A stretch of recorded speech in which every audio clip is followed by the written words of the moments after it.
Without further ado, I'm going to pass it on over to our brand new programs director, Sean.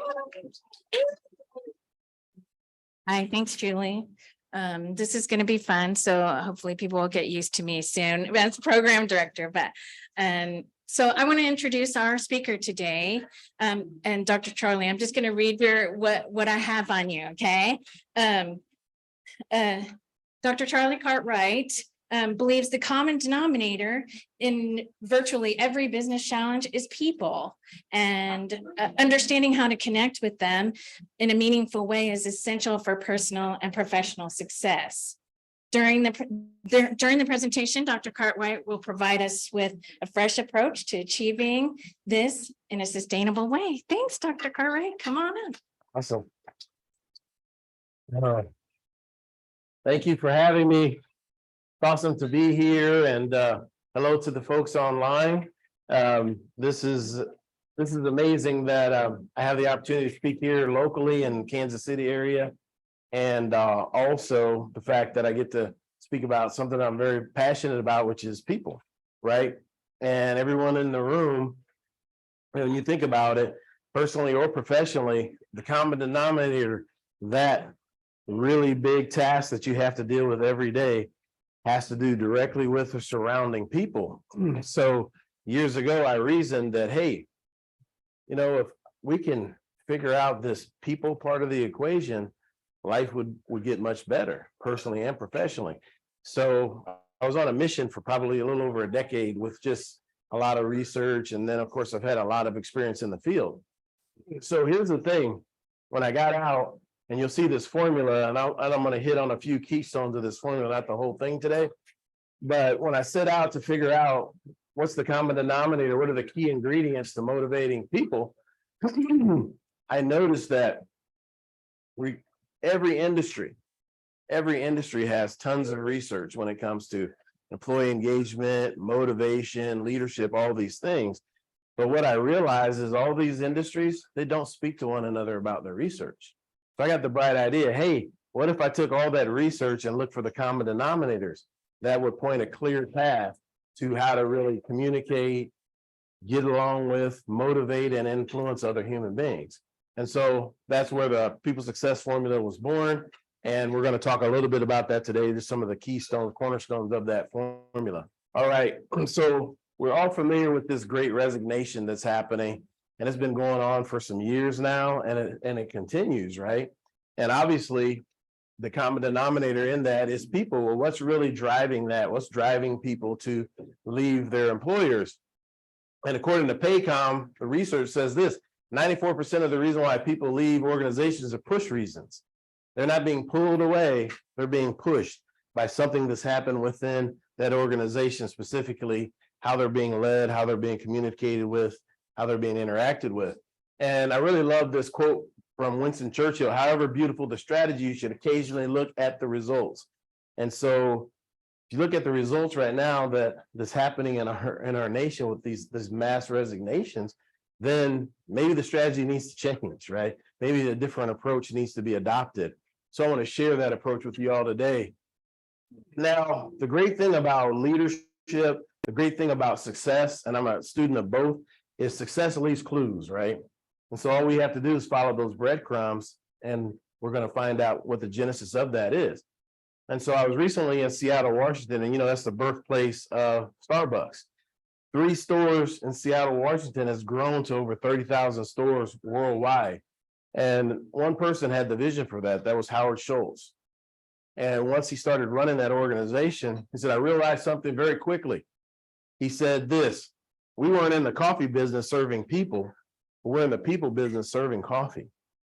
That's true regardless of industry. We're all in the people business. So when we approach things. Say that again. Repeat that. Repeat that? Yeah, repeat that. Yeah, I love it. So here's what Howard Schultz said: we were not in the coffee business serving people. We're in the people business serving coffee. Every single person in this room is in the people business. So when we approach our business, our relationships, personally and professionally, that way, then it changes the dynamic dramatically. So why is it so challenging when it comes to people? I've heard so many professionals say this be simple business and one for all the people, right? I hear that all the time. And it turns out people are kind of complicated, aren't they? Just a little bit. 37 trillion independently intelligent cells, right? It's so important to understand that. And one of the things for me every day, I've got a goal. My primary goal every day is when my head hits the pillow, tonight, I want to be smarter than when I woke up. That's every day. I've got to be smarter when I go to bed than when I wake up. So if there's ever a night that I can't sleep, this is what I fire up. It's not HBO, it's not ESPN. I fire up my laptop and I have this search page on, right? And what I understand is every company has a corporate homepage, don't they? Every company has a website. Well, maybe Google does too. So if you type in Google corporate homepage, this is what comes up. And the fourth item on the list down here is 10 things we know to be true. And I clicked on that and it's a fantastic list. But number 10, I'd never seen or heard about anywhere. It's the best I've ever seen. And here's what number 10 said. Great's just not good enough. It's a starting point. So when we think about people and our understanding of people and our ability to build meaningful and sustainable relationships with people, if we want to do that in a world-class way, then great's just not good enough, right? And of course, this is why Google would say that, because they're a world-class organization and they're the best in the world at what they do. So we're going to be in the game. Why not be the best? Why not us? Right? And so we've got to have a world-class understanding when it comes to people. And that takes a world-class commitment. So it's not something we go to a seminar or read one book. You've got to have an all-in attitude when it comes to understanding other human beings. I mean, the planet's kind of full of people, right? 8 billion now. I think the number we're over 8 billion. So if you want to be committed to really understanding other human beings, 99.9% commitment to that will not get it done. So that means it's a yes or no answer. Yes, we're committed to that, or no, we are not. I know in this room, it's a solid yes. So people are complicated and life's complicated, right? However, if we have some key principles that we live our life by, it makes things simpler. And then when it comes decision time, we have a great direction. We have a great foundation. So this Latin phrase is one of the things that I live by. It's one of those simple principles that I live by. And it's pronounced, the pronunciation is esse quam videre. That means to be rather than to seem. We need to be interested in people, not seem like we're interested in people. We need to care about people, not seem like we're care about people. And we've got to be about learning about human beings, not seem like we are. There's a huge difference in the two. So when we come to communication with people, what's the big challenge? And maybe this next example I'm going to share with you, maybe you've had a similar experience. Okay, so I've got 4 children. They're all adult children now, but 3 girls, 1 boy. So 3 queens, 1 king. All right. And when I was a young parent, I had this message I wanted to deliver to all my kids. And I had it in mind, and I set my oldest daughter down, and I delivered that message. And it was right on point. She got it. No problem, Dad. Done. I say the exact same thing to my son. Not even close. I go to my middle daughter. She gives me the hand. I go to my youngest daughter, who's never been afraid of me one day in her life. When she was 4 years old, she'd do something. I stared at her. She stared right back. And she said, Dad, why are you even talking to me right now? You see I'm busy? Come back later. True story.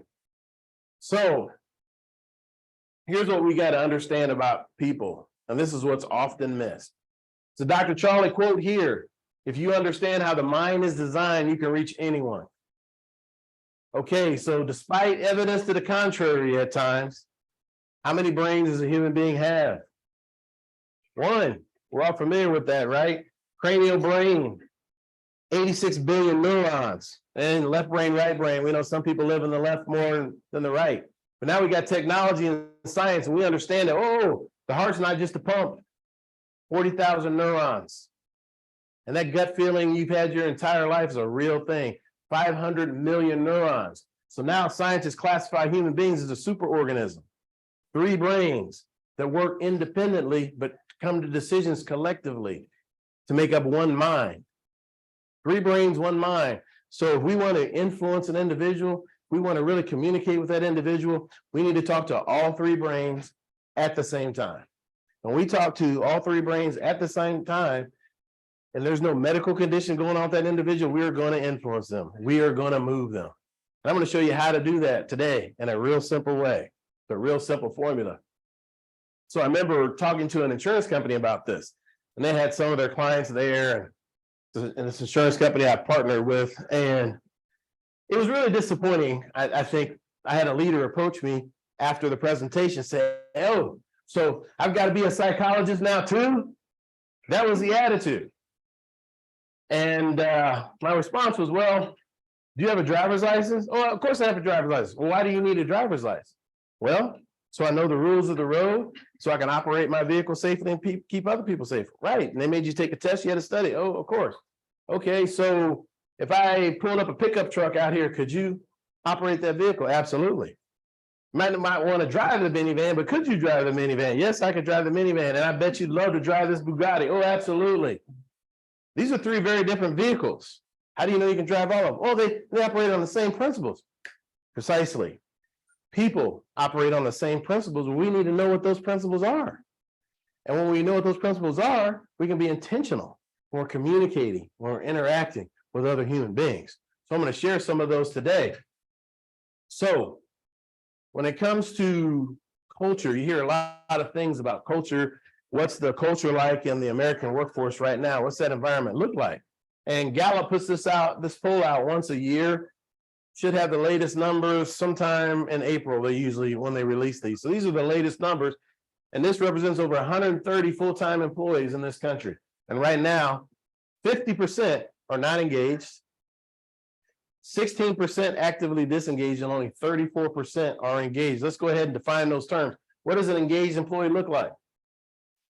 They're passionate about their work, right? There's so many definitions for employee engagement out there, and I believe I have the best one. I believe employee engagement is a measure of how much those employees care.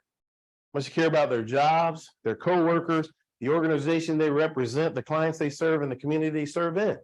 Right now, only 34% are passionate about those things. How about disengagement? 50%, right? Doing the minimum. And then at the end of the week, where's my check? Right? And then we have active disengagement. These people aren't just happy at work, unhappy work. They're telling everybody they'll listen how unhappy they are, right? So if we take the two groups and combine them, Gallup estimates it costs our economy about $1 trillion a year.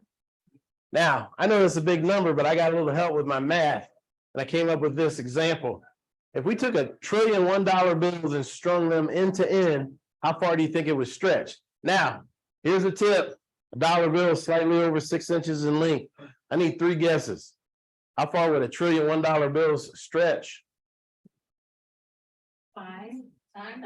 5 times what? Around the world? Yes. All right, 5 times around the world. Guess number 1. I need to the moon. Guess number 2.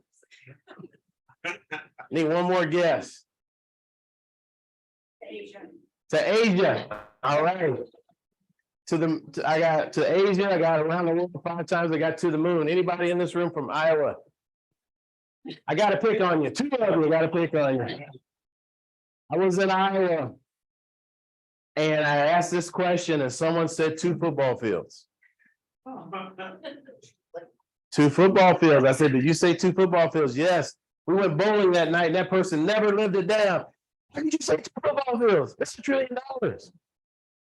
Now, Iowa does not have the record. You know, records are meant to be broken. I was in South Carolina last year, and someone said 1 football field. And the general manager got very angry. He says, "Dude, that's $300. What are you talking about?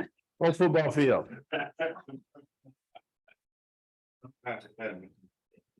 Around the world 5 times is $5 billion. Now, $1 trillion is 1,000 billion, just in case you didn't know. So we moved past Asia, all right?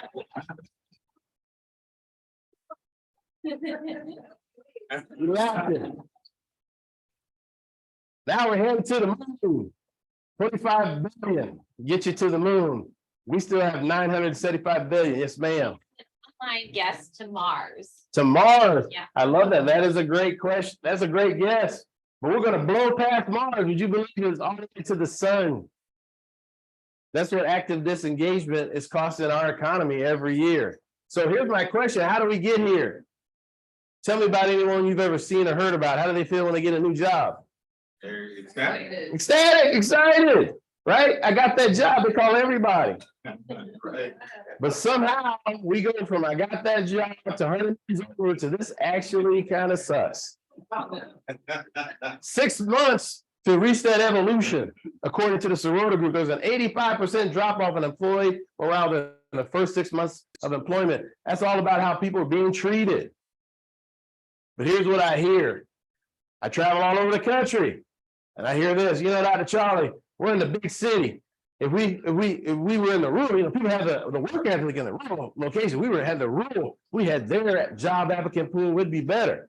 But guess what happens when I go to rural location? Dr. Charlie, we still have the applicant pool they have in the big city. And we had that applicant pool, it'd be better. So it really comes down to this experience I've had in my life, and maybe many people in this room have had a similar experience. You know what?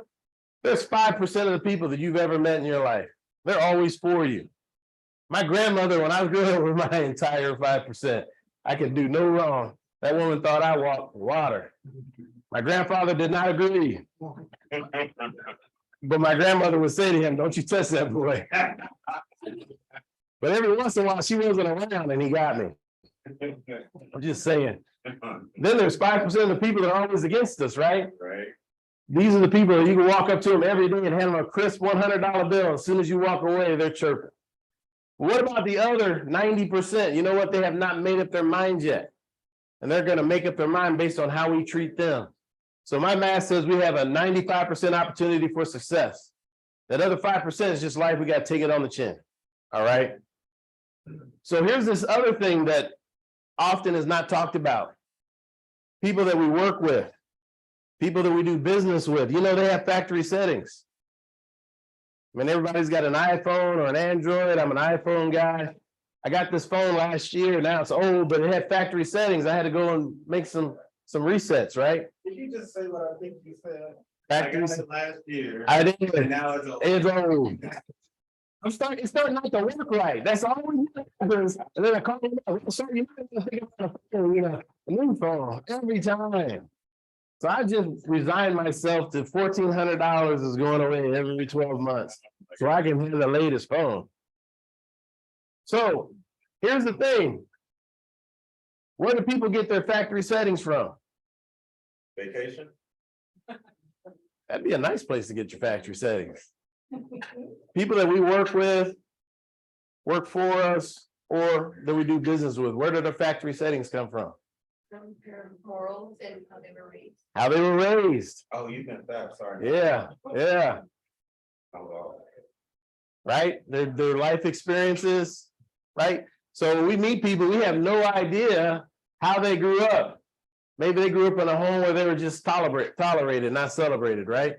And what we find out is this is a heck of a lot more common than we ever thought it was. So now we go to correct or direct them and we find out, that was a strange response based on what I just asked you to do or what I just said.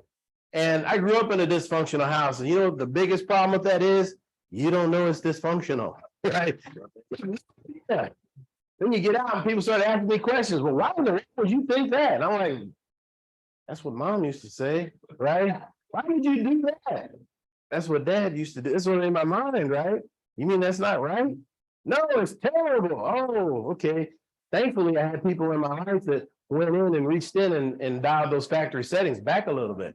So how do we help people with their factory settings? Is how we communicate with them. Dr. Moravian's model, 55% body language, 38% tone of voice, verbal variety, and 7% are the words we say. So this portion of our communication can be so loud that people are deaf to our message. We've got to be cognizant of how we're being perceived, because how we're being perceived is going to be how we are received, right?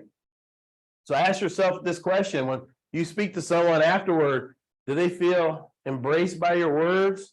Or is more like bull in China shop. So I was bull in the China shop guy. I didn't understand that that's not the best way to communicate with people. And the great Maya Angelou said this: people might forget what happened. They might forget what we did. They might forget what we said, but they will never forget the way we made them feel. It's a big deal. We're going to talk about feelings here in a little bit. So we have communication, we have our intention, and then the perception of the other person. And where the two places meet is understanding. So we have to work hard to make sure that intention, understanding, and perception is as connected as possible. It's connected as possible. Because here's the thing about it. Regardless of how that person feels, doesn't matter what our intention was, that's how they received it. That's what it meant to them. So if we're not getting the response we're looking for, we need to change our approach until we achieve the response we're looking for. So the meaning of our communication is a response that we get. That's what it meant to them. So we can't say, well, he just took it the wrong way. She just took it the wrong. No, they took it like they took it. We've got to be better than that and make an adjustment. I had a doctor we lost a couple of years ago. She taught me this lesson. I'll never forget it.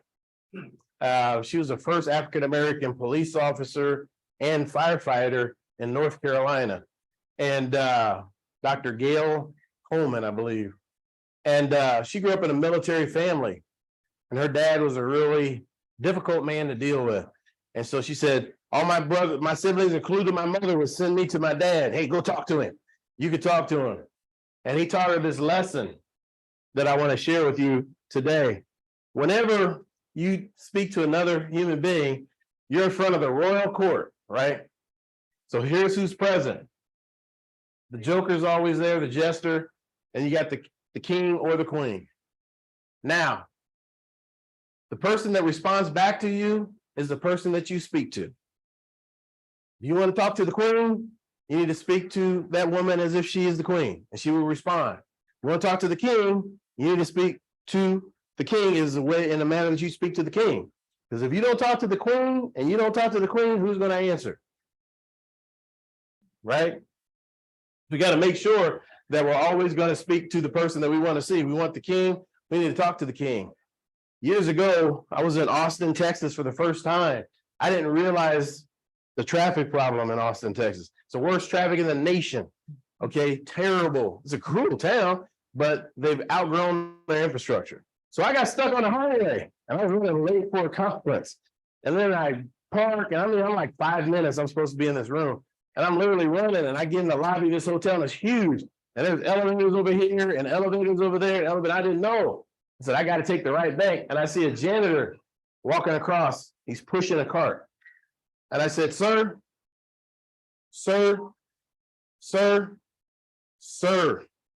why did it take that man 4 times to answer me? Now it used to being called sir, right? And he turned around, he's like, I said, could you help me? All of a sudden, who showed up? The king. What can I do for you? Hey, I'm looking for reasons. And let me tell you, he walked me to the elevator, pushed the button, and rode up with me. Rode up and okay, the room is telling you. So if we want to talk to the king and the queen, it matters how we approach that human being. Yes, sir. I got a story similar to that. I was up in Gallatin, Missouri, and they have a bell tower up in Gallatin. And I just wanted to see him. So it was a situation like you, there's a lady walking around, and I said, I just wanted you to see the bell tower. She took me up not only to where you could look up and see it, she actually took me to the actual bell. Oh, wow. You can't touch it. But yeah, here's the bell tower. So I mean, she took me up to the actual thing, and I don't think I was supposed to be up there. Right. You know, Right. I was freaking out. I'm like, okay. Right. So we just always have to keep that in mind, that who we speak to is who's going to communicate, talk back to us. That's a great story. But every once in a while, I have someone argue with me. Hey, Dr. Charlie, I'm old school. Do you have any data to support your conclusions? Just so happens I do. So the Lasada group conducted a research study, and they took over 25,000 work groups, all things being equal. They wanted to understand what's the difference between top 25th percentile performance versus bottom 25th percentile performance. And there's only 2 differences. the amount of positive reinforcement versus negative reinforcement that each group received. So let's look at the bottom performers first. They received 1 positive for every 1, 2, 3 negatives. That was the ratio. So how about the top performing work groups?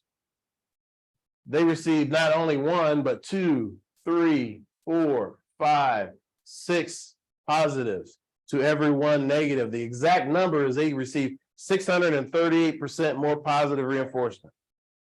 What's the cost in that? There's no question that old school thinking is out the window. It does not work and never worked, frankly. And so I love to use this example of Coca-Cola to drive this point home. Now, full disclosure, I've been a Pepsi man most of my life.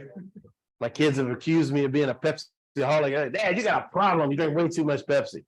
But if you talk to Coca-Cola drinkers, they all take it the same. They don't all take it the same way, do they? Some prefer to have it in a plastic bottle. Why? Because, hey, if I don't want to finish that at one setting, I can put the lid back on tight so it won't go flat, put it back in the fridge, keep it cold. Still others prefer it in the glass bottle. They say it tastes better. If you've ever had a Mexican Coke, you know it's true. Pure cane sugar, none of that high fructose corn syrup. Still others say, you know what, it tastes a little better in that can because it's colder. Now, I've been a Pepsi man most of my life, but I know that Pepsi is not the best tasting soft drink in the world. You know what it is? A medium McDonald's Coke.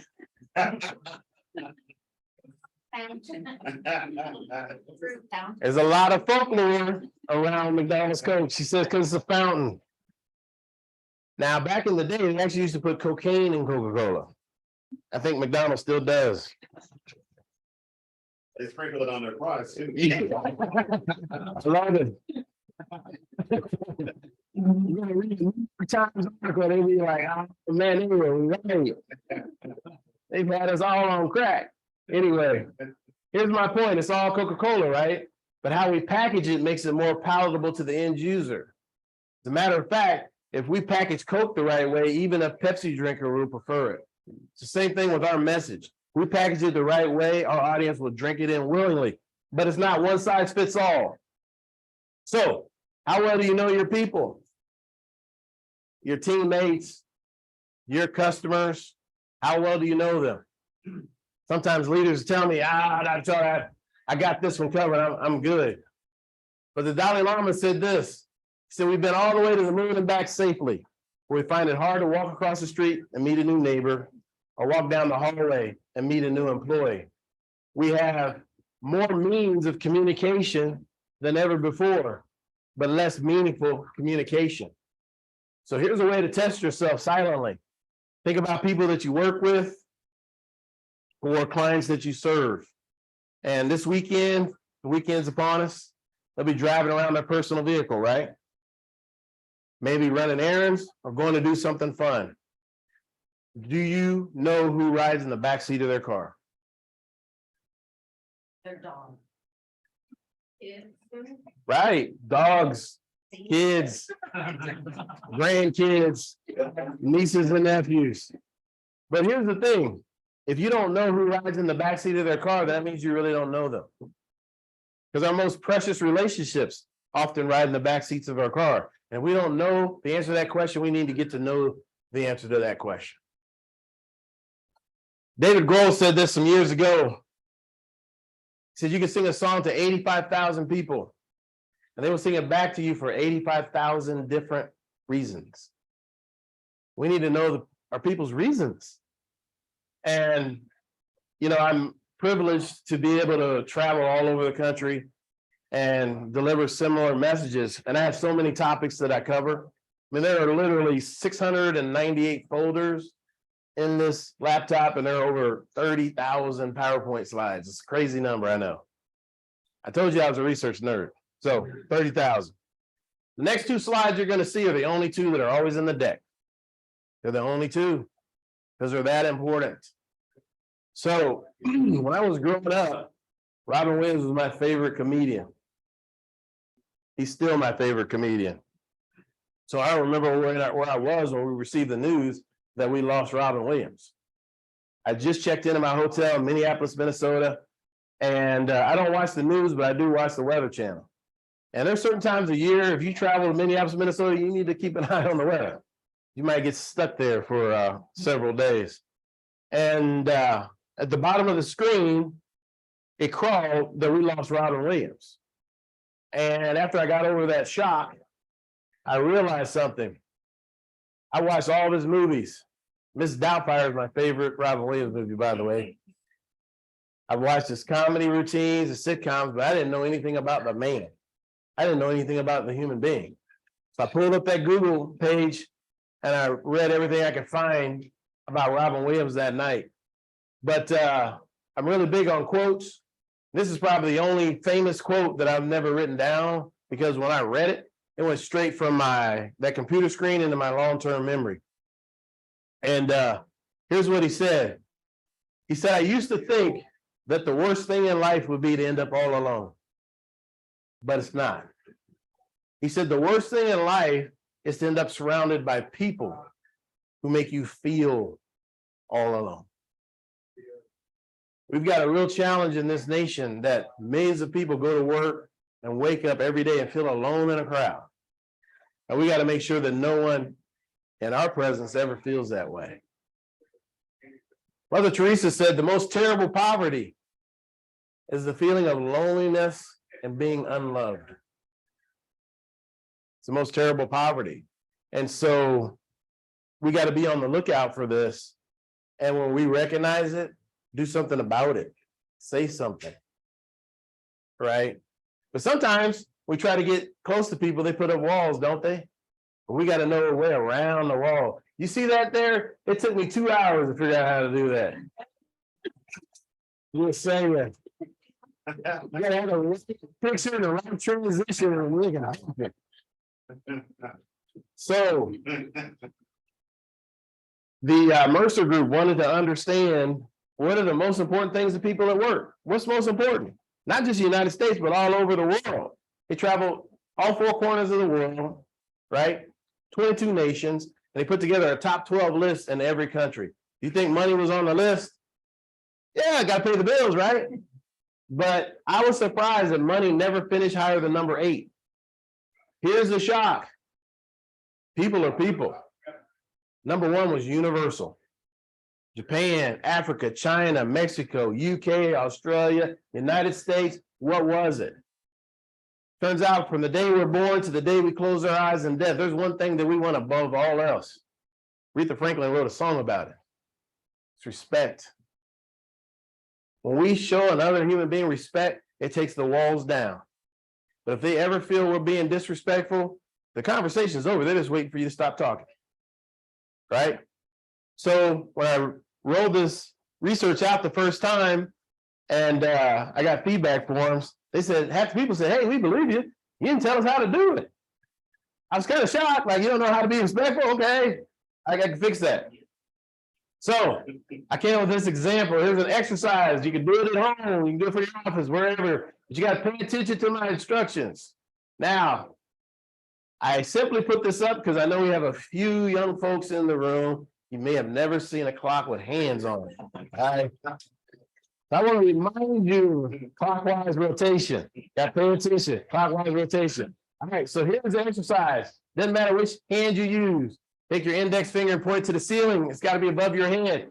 Now rotate that in a clockwise direction and do not stop. But listen to my voice. Rotate clockwise. Do not stop. Everybody's rotating. Point to the ceiling. Point to the ceiling. Now, without looking at your finger, slowly lower your finger while you continue to rotate to us below your chin and look down and tell me what direction is rotating. Counterclockwise. So what happened?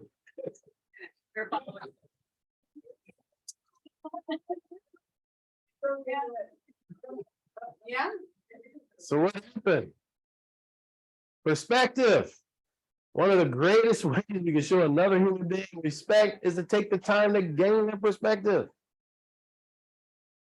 Because otherwise, the group that's looking up and the group that's looking down are never going to agree. But here's the magic. Both groups are right from their perspective. That's a huge way we can show people respect. And I think it was Kate or Katie. Kate, Yes. Katie. Katie asked me, hey, how did you get into speaking? Earlier, and I was actually at this statewide cooperative, electrical cooperative in Jefferson City, Missouri. And these are the folks that they keep the power on in rural America. So they only generate 20% of the power, but cover 80% of the landmass. It's crazy. And so, in storms, when the power lines go down, they tell us to stay away from them. These are the people that go back and put them up. All right. And so I gave a presentation. It was a safety presentation. And one of the foremen, they invited me back the next year. And one of the foremen pulled me aside at lunch and said, hey, Dr. Charlie, I was here last year and I really appreciated your message. But I got to tell you something. I went home that night and I felt disturbed in my spirit. And that feeling stayed and it stayed and it stayed. And he said, I slept on and I woke up and I realized something. I work real hard. I do the right things and I say the right things, but not one time had I ever told my people how I felt about them as people. And I went to work that next day and I took care of that. And the difference in my crew is night and day. So according to Willis Towers Watson, the number one indicator on whether an employee chooses to be engaged, because it's a choice, whether he or she believes their manager, their supervisor, their coworkers genuinely care about them as a human being. Disengaged workers, only 18% believe it. How about the engaged group? 96% believe it. So how do you do that? How do you show people you really care? Number one, we can't give them canned answers.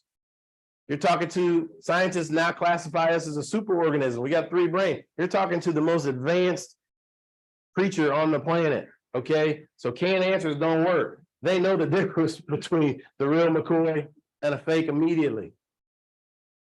So we can't fake it till we make it. So can you fake this? No. Now, if there's any HR professionals watching or in the room, I don't want to make you nervous. I'm not advocating hugging at work. This is just an example. Okay. So got this little girl in the picture. She's going to grow up someday and she's going to come to work for you or with you. Then this happens. My question is, when this happens, are you going to be there for her? Are you there for your coworkers? Are you there for your clients? So part of the dysfunction of my household was that my dad didn't believe in going to funerals, and I grew up in that house, therefore I didn't believe in it. I remember being a 23-year-old UPS driver, and we had a safety meeting in the middle of the facility before dispatch every morning, and there were a couple of drivers talking about a funeral. So I decided to chime in. And after the group broke up, the senior manager, who was within hearing distance, called me over and said, hey, Charlie, I couldn't help but overhear that you don't go to funerals. Why? I said, well, Rich, I don't like to go. He said, let me tell you something. No one likes to go. Hadn't thought of that. So let me tell you a story. He said, when I was in high school, my best friend's father passed away. And I didn't go to the funeral. At our 20-year class reunion, he told me it really hurt him. So ever since that day, he said, I've not missed another funeral. And since he told me that story, I've not missed another funeral. So you can find the time, find it in your heart to go. People will never forget it. Now, there's 3 things you need to know. Number one, and I get this question, Dr. Charlie, I just don't want, I'm afraid to make them feel worse. Don't have to worry about that. It's impossible. Can't make them feel worse at that moment. Number 2, Dr. Charlie, I just don't know what to say. Don't have to worry about that one either. There's nothing to say. Just show up. They'll see you. They'll come back and hug you. Thank you for coming and go back to their family. Number 3, and this is a don't do. Don't ever say this. Hey, if you need anything, call me. They're never going to call you. They're too consumed with grief. So you just got to show up. You know there are going to be extra people at the house. Show up with a case of water. Show up with food. Let them turn you away. Just show up. You know, there's death, but there's also birth. And who can be in a bad mood when there's cake around, right? It's the only time I ask my clients to spend money. Hey, if somebody has a birthday, get them a cake and a card. Goes a long way. Goes a long way. So there's a research study. I won't bore you with the details, but started off in one direction, and then all of a sudden they figured out that, wait a minute, emotion has a lot to do with human decision-making. Wonder how much? The number I'm going to share with you is a low number. There are scientists that argue that it's higher than this.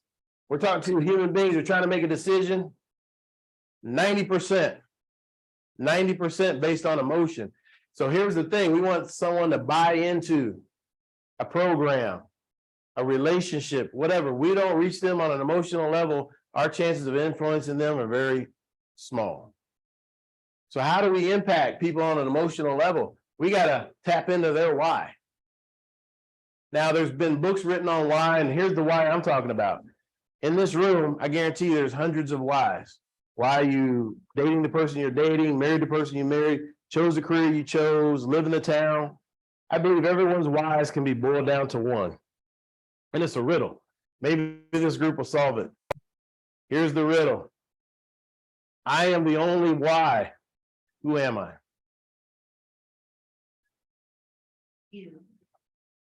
There's something about you. You're very close. I am the only why. Who am I? So you, yeah. All right. It's love. It's love. Now, here's the thing about love. Is this just a fluffy word? Or is there some real science behind it? You know, I'm a research nerd. University of North Carolina conducted a 15-year research study on love and its impact on human beings. And you know what they found? It only impacts 4 things. What are those 4? Love impacts everything people think, feel, do, and become. Got children, grandchildren, nieces, and nephews. You want to impact everything they think, feel, do, and become. You got to love them. Talk to leaders. Hey, I got a plan. You can impact everything your people think, feel, do, and become. Really, Dr. Charlie, what is it? You got to love them. True story. I found this research, man. I put it in the presentation. I was in Washington, D.C., Global Cold Chain Alliance, 110 leaders in an auditorium. I'm talking about suits and ties, you know, very important folks. So I asked the question, do you love your people? You talk about suck the oxygen out of a room, you can hear a pin drop in that place. And I was in an angry mood that day. Full disclosure, I'm always in an angry mood. I'm gonna poke the bear. So I'm looking around, no one's answering. I said, hey, this is not a rhetorical question. Still silence. I said, in case you don't know what rhetorical means, I want an answer. That joke was not well received. I'm making eye contact and I got half the room looking down at the floor. So I said, hey, so many people are looking at the floor, I got to ask the question. Did someone lose a set of keys? Because if you did, I would have helped, you know, find them. And I mean, now that was a bad joke. And the guy in the back of the room, yeah, this is ridiculous. This is where my training came in. I watched an HBO special called Heckler. And there's all these comedians talking about how you can handle hecklers. And what they said was you got to go right at them. So I said, go right. What did you say? He says it's ridiculous. I said, why is it ridiculous? He says, of course we love our people. I said, of course you do. He said, yeah. I said, all right, I have one more question. I'll leave it alone. What's that? Do your people know it? He got quiet. They don't know it unless we show it. Got to show it. When he was alive, Luciano Pavarotti was considered world's greatest tenor. And he said this. He said, most speakers want the audience to love. Not speakers, I'm sorry. Boom. Freudian slip. Most singers want the audience to love them. He said, I love the audience. Completely different. We got to love the people we work with. We got to love the people we serve and do business with. Now, when we do that, we treat people with love and care and respect. It's lightning in a bottle. And we tap into something called discretionary effort. 2/3 of the country are at or below the have to do curve. But world-class outcomes live in a discretionary effort zone. You know, every woman that you come in contact with when she's a little girl, she had dreams of doing super things. And I talk to men all over the country. I said, men walk past Clark Kent every day looking for Superman. He's right in front of them. Just need to be treated with love and care and respect and communicated with. All right, Dr. Charlie, but what does this have to do with business? Well, guess what? People that are engaged are 50% more productive. than their disengaged counterparts. I mean, that's real.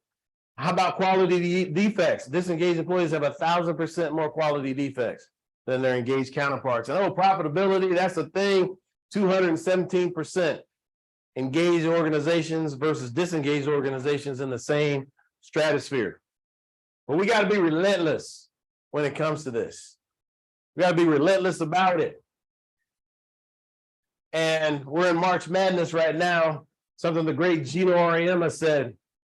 He is the head basketball coach, the Lady Huskies at UConn. He said, most teams practice until they get it right. So we practice until we can't get it wrong. We've got to practice these things, treating people with care and love and respect every day, communicating in an effective way. The late JFK said, anyone can make a difference and everyone should try. He also says civility is not a weakness, but sincerity is subject to proof. We treat people well. Some people aren't going to give up the ghost right away. They're going to make you prove it over time. I had 3 teenage daughters at the same time. They made me prove it. Trust me. It made me prove it. So we got to persevere. Victory belongs to the most persevering. Napoleon Bonaparte.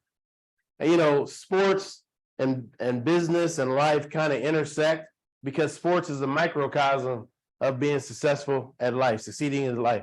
So I'm going to show a short video here. I hope the volume is up on this TV.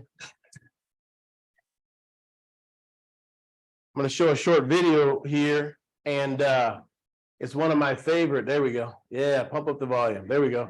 It's one of my favorite videos of an athlete that did just that, an Olympic athlete.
And with that leap, she became the oldest athlete in the Olympic history to win a medal in a jumping event.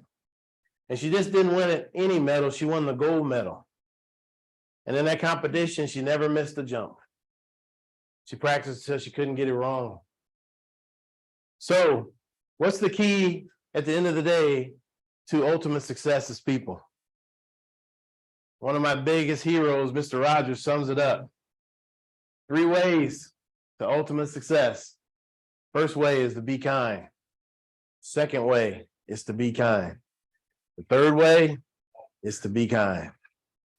So thank you for having me this afternoon. Really appreciate everyone's time and attention. We got a few minutes here for questions, but I put a QR code up that you can connect with me on LinkedIn if you're not already connected. And with that, I will field your questions. Let me put that back up. I'll field your questions. Yes, sir. So with your card talk, what is the card? Dash can wisdom. Yeah, dash can wisdom. How many t-shirts do you have? Oh, wow. That's a great question. I got like 50 t-shirts. Really? Yeah, I got like 50. So some I bought, some were gifted. So if you have a t-shirt you want me to wear on dash cam, send it to me. I'll wear it. Excel. And I'll mix it into the story. Yeah. So that's a great question though. Yes, sir. All right, so in the beginning, you gave the example of helping your children, so looking back now, would you have had to set a message differently? Yeah. So yeah.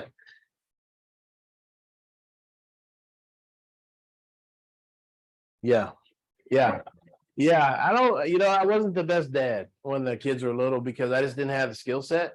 I didn't know I didn't have the skill set. My dad was not good. So I spent a lot of time with my grandparents who loved me unequivocally. My grandmother loved me, but my grandfather was a World War II veteran. That's not the best person to learn your parenting skills from or your husbandry skills from. So I recognize that. I got help with that, my research, and now I know the best way to treat people. And I've got a wonderful relationship with all my children, my daughters, my son, but it took me maturing in that aspect. And I never deliberately said or did anything that I thought would be harmful, but my words were not always well chosen. And but my intention was good, but it was not what were well received. Now my children understand that. We've had conversations. We're all good, but I didn't understand that.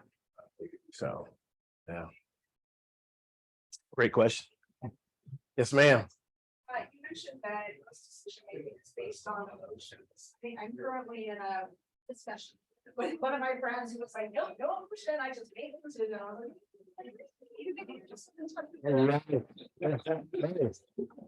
Right.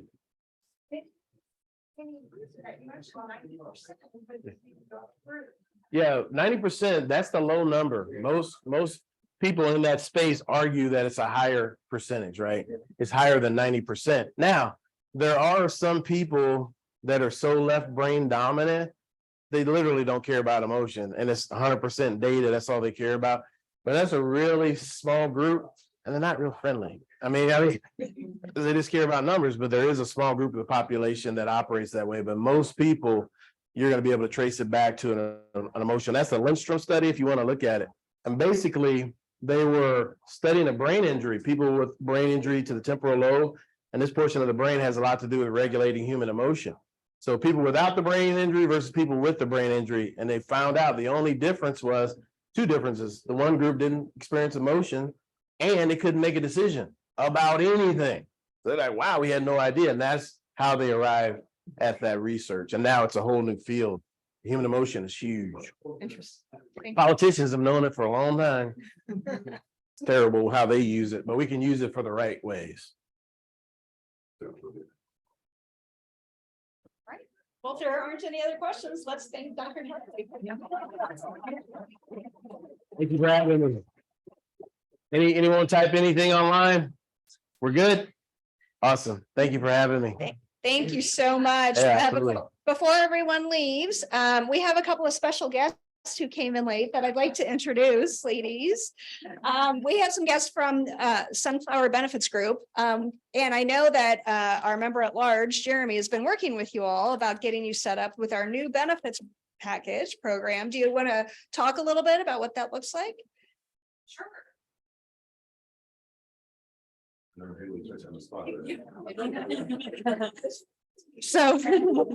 So we specialize in working with entrepreneurs. So 50% of our business are basically independent LLC type businesses. And we help find long-term solutions to healthcare. So we are not just going to put you into something that is a short-term policy or something that is not going to work for you. We ask a lot of questions. We make sure that you know the good, bad, and ugly of it all, because healthcare is super complicated and everybody's lives are very complicated. So we ask a lot of questions about you, your families. We also work with small businesses. So if you do have employees, we can do small groups too. We have a lot of great connections. And that's what we do. Thank you. Thank you.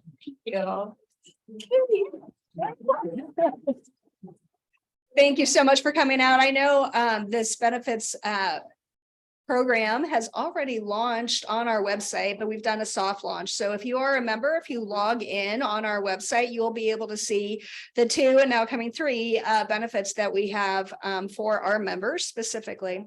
One other thing I want to make an announcement about before you all go is we have a happy hour coming up next month, and I'm going to hand it over to Angela, our social director, to tell you all about it.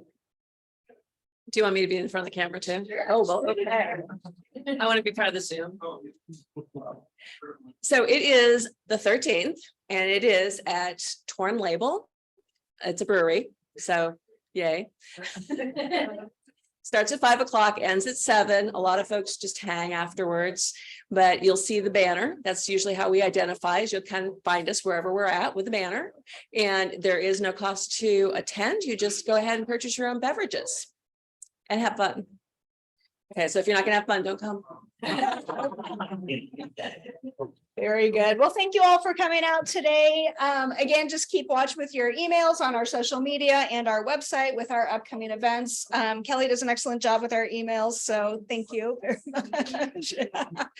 Anyway, have a great rest of your day and enjoy your weekend. Thank you.